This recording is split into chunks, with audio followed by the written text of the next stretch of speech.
તમારું નામ? મારું નામ પ્રવીણભાઈ મણિભાઈ પરમાર છે. હું અહીંયા વિદ્યાનગરમાં રહું છું. અમારે ગામમાં જવું હોય તો એ માટે અમારે 4 થી 5 કિલોમીટર વધારે જવું પડે છે ને આવવું પડે છે.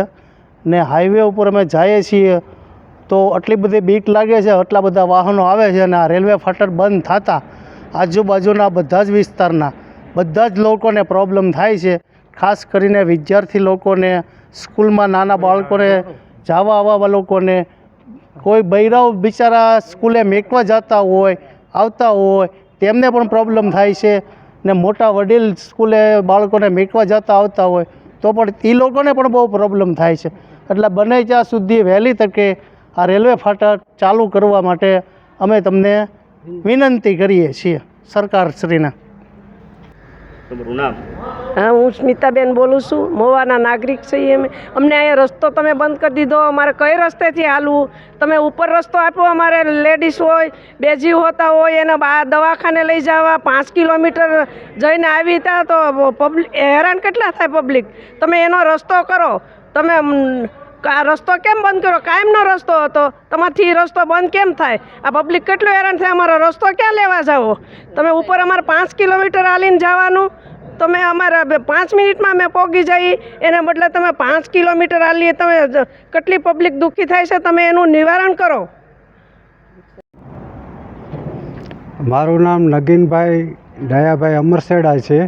હું હનુમંત બંગલોમાં રહું છું ને આજુબાજુવાળાને અમે લોકો વિદ્યાનગર સોસાયટી, હનુમંત બંગલો વગેરે લોકોને ખૂબ જ તકલીફ પડે છે રેલવે ફાટક બંધ થતાં.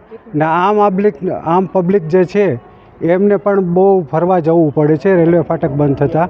અમે લોકોએ મામલતદારશ્રીને, પછી રેલવેના જે ડિવિઝનલ મેનેજર છે એમને ને રજૂઆત પણ કરેલી છે આ બાબતે. તો વહેલી તકે રેલવે ફાટક ખુલે એવી અમારી રહીશોની વિનંતી છે. તેમજ અમારે કોઈ સિનિયર સિટીઝન અથવા કોઈ પણ હનુમંત બંગલો અથવા વિદ્યાનગર અથવા અન્ય સોસાયટીના સભ્યોને દવાખાને જવાનું હોય તો અમારે 5 થી 7 કિલોમીટર જેવું ફરવું પડે છે. તો રેલવે ફાટક છે એ વહેલી તકે ખુલે તો અમારે જે આ પ્રશ્ન છે એ હલ થઈ જાય એવી અમારી વિનંતી છે. મારું નામ મિલનભાઈ જોશી, મહુવા શહેર કોંગ્રેસ પ્રમુખ. હાલની અંદર મહુવામાં જે ભાવનગર સોમનાથ હાઈવે નીકળ્યો છે એમાં મહુવા બાયપાસ આગળ જે વર્ષો જૂનું રેલવે ફાટક છે એ બ્રિજ ચાલુ કરતાં બંધ કરી દેવામાં આવ્યું છે. અને આ બ્રિજ ચાલુ થઈ અને રેલવે ફાટક બંધ થયું, જેના લીધે મહુવાના દરેક લોકોને, આખી સોસાયટીઓને પારાવાર મુશ્કેલીઓનો સામનો કરવો પડે છે. અને મહુવાને જાણે કે 2 વિભાગમાં વેચી નાખવામાં આવ્યું એવી રીતે કરવામાં આવ્યું છે. અને આપ જોઈ શકો કે મહુવાને જે રેલવે ફાટક છે તેને બંને સાઈડથી ખોદી નાખવામાં આવી છે, એટલે કોઈ લોકો અવર જવર કરી શકે નહીં. રેલવે વિભાગને પણ આની જાણ કરી હતી, પણ રેલવે વિભાગ એવું કહે છે કે આ અમારી પ્રોપર્ટી છે એટલે અમે 2માંથી 1 જગ્યા તમને ખુલ્લી કરી શકીએ. પણ અંતે તો પબ્લિકની પ્રોપર્ટી છે. પબ્લિકને સુવિધા મળતી હોય તો કોઈ પણ વસ્તુ કરવી જોઈએ. એના બદલે પબ્લિક કેમ હેરાન થાય એ માટે આ તંત્ર કામ કરતું હોય એવું લાગે છે. મહુવા આખું હેરાન થઈ રહ્યું છે, છતાં પણ તેનો કોઈ એટલા સમયથી ઉકેલ આવતો નથી. આ માટે આંદોલન કરવું પડે, પણ તો પણ મહુવાની જનતાએ કરવાની જરૂર છે અને એ પણ કરશું. અને રેલવેને અને તંત્રને આપણે તાકીદ કરીએ છીએ કે વહેલામી તકે આ રેલવે ફાટક ખોલી નાખવામાં આવે. અહીંયા ઘણી બધી પ્રાઇવેટ સ્કૂલો આવેલી છે, હનુમંત હોસ્પિટલ જેવી મોટી હોસ્પિટલ આવેલી છે, 30 થી 35 ગામડા માટેનો સર્વિસ રોડ છે. તો તમે શા માટે એક રેલવે માટે થઈને એટલા બધા લોકોને હેરાન કરવા માગો છો? એ વાત સમજાતી નથી. લોકો મહુવાના પ્રતિનિધિઓ હોય, રાજકીય પ્રતિનિધિ હોય, સામાજિક પ્રતિનિધિ હોય, આ બધાએ પક્ષાપક્ષી ભૂલી અને મહુવાના મુદ્દે એક થવું જોઈએ. અને આ રેલવે ફાટક વહેલી તકે કઈ રીતે ખુલે એના માટે પ્રયત્ન કરવો જોઈએ. અને આ પ્રયત્નમાં જો આપણે નિષ્ફળ જતા હોઈએ તો પછી આગળ જતાં મહુવાનું શું થશે એક મોટો સવાલ છે. એટલા માટે વહેલી તકે આ રેલવે ફાટક ખોલી નાખવામાં આવે અને લોકોને સુવિધા આપવામાં આવી માગણી કરીએ છીએ. નામ તમારું? દીપકભાઈ મનુભાઈ મકવાણા, લોકો મને મઢુલી તરીકે ઓળખે. અને અહીંયા જ અમે હનુમંત બંગલાની અંદર રહીએ છીએ. આ national highway, Somnath national highway થયો, આ જ્યારે રોડ બનતો હતો ત્યારે અમને એમ કે આ નાકું હમણાં થોડાક સમય માટે બંધ હશે. પણ અહીંયા અમને જાણવા મળ્યું કે આ ટોટલ આ રેલવે ફાટક બંધ કરી દેવામાં આવ્યું. આના હિસાબે આ સોસાયટીને આ રોડથી સામે જવા માટે ઓછામાં ઓછું 4 કિલોમીટર જવું ને આવવું, એક જણાના 8 કિલોમીટરની મોટી તકલીફ પડે. નાના છોકરાઓ હોય, વિદ્યાર્થીઓ હોય, વડીલો હોય, નેશનલ હાઈવેમાં 100ની સ્પીડે વાહનો હાલતા હોય અને આ વડીલો, છોકરાઓ અને વૃદ્ધોને બહુ મોટો પ્રશ્ન થાય. અમારી માંગ છે, અમે સરકારમાં, રેલવેમાં અને મીડિયા દ્વારા પણ અનેક રજૂઆત કરી છે કે કોઈ બી સંજોગોએ આ રેલવે ફાટક ચાલુ કરી અને મહુવાની ઓછામાં ઓછી આ સાઈડ અને આ સાઈડ 100 સોસાયટીઓને નુકસાન ન થાય, તકલીફ ન પડે અને આજુબાજુના 10, 20, 30 ગામડાના લોકોને પણ હાલવામાં તકલીફ ન પડે તો વહેલી તકે રેલવે વિભાગને અને જે તે લગતા વિભાગને કહીએ છીએ કે આ ફાટક ચાલુ કરી મહુવાની પ્રજાને, ગ્રામ્ય વિસ્તારની પ્રજાને મોટો ન્યાય મળે અને લોકો હેરાન થતા બચે.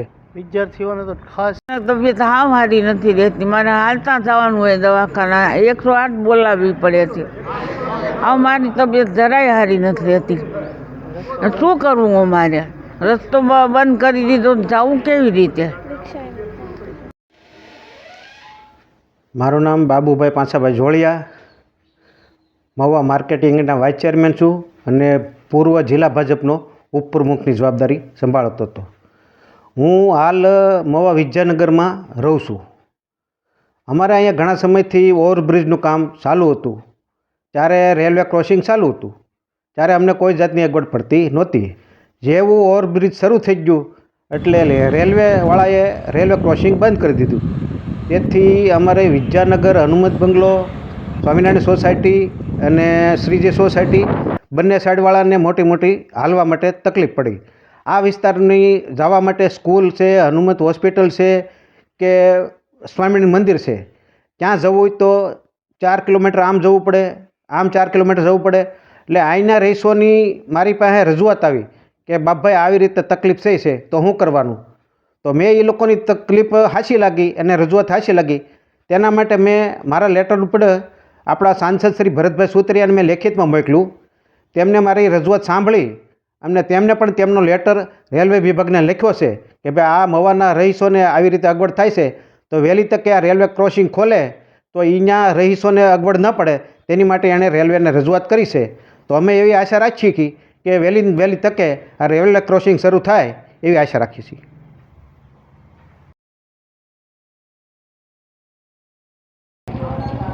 મહુવા શહેરની અંદરથી જે નેશનલ હાઈવે રોડ પસાર થયો છે તે બ્રિજ બની ચૂક્યો છે. ત્યારે રેલવેની જે ફાટક છે, ફાટક અત્યારે સંપૂર્ણ રીતે બંધ કરી દેવામાં આવી છે. તે ફાટકને લઈને જે આ 30 થી 35 જેટલી જે સોસાયટીઓ આવેલી છે તે સોસાયટી રહીશોને જે ફરીને જવાનો અત્યારે વારો આવી ચૂક્યો છે. ફરવા માટે 4 થી 5 કિલોમીટર જેટલું અંતર ફરીને કાપીને બ્રિજ ઉપર ચડીને આવવું પડે છે. તેને લઈને પારિવારિક મુશ્કેલીનો સામનો કરવામાં આવે છે. ત્યારે ચોક્કસ પ્રમાણે એ પણ કહી શકાય કે જે આ સર્વિસ રોડની ઉપર એક હનુમંત હોસ્પિટલ નામની મોટી હોસ્પિટલ આવેલી છે. ત્યારે 108 દ્વારા જે અન્ય કાંઈ અકસ્માત થયો હોય કે એવું કાંઈ ડિલિવરીનો કેસ હોય ત્યારે 108ને પણ 5 કિલોમીટર જેટલું ફરીને આવવાનો વારો આવી ચૂક્યો છે. ત્યારે ત્યાંના સ્થાનિક રહીશોની માંગણી પણ એ કહી રહ્યા છે કે અહીંયા રેલવે ફાટક વહેલામાં વહેલી તકે ખોલી નાખવામાં આવે અને કાંઈક ને કાંઈક નવો વિકલ્પ કરવામાં આવે. ત્યારે આ જે અહીંથી આ સર્વિસ રોડ ઉપરથી 50 જેટલો ગામનો જે જોડતો રોડ પણ છે તેને લઈને બંધ કરી દેવામાં છે. ત્યારે જે ગ્રામ્યજનો છે, જે ગ્રામ વિસ્તારના છે તે લોકોને પણ એક પારિવારિક મુશ્કેલીનો સામનો કરવાનો વારો આવી ચૂક્યો છે. ત્યારે જોવાનું રહ્યું કે આ રેલવે ફાટકનો નિર્ણય ક્યારે આવશે.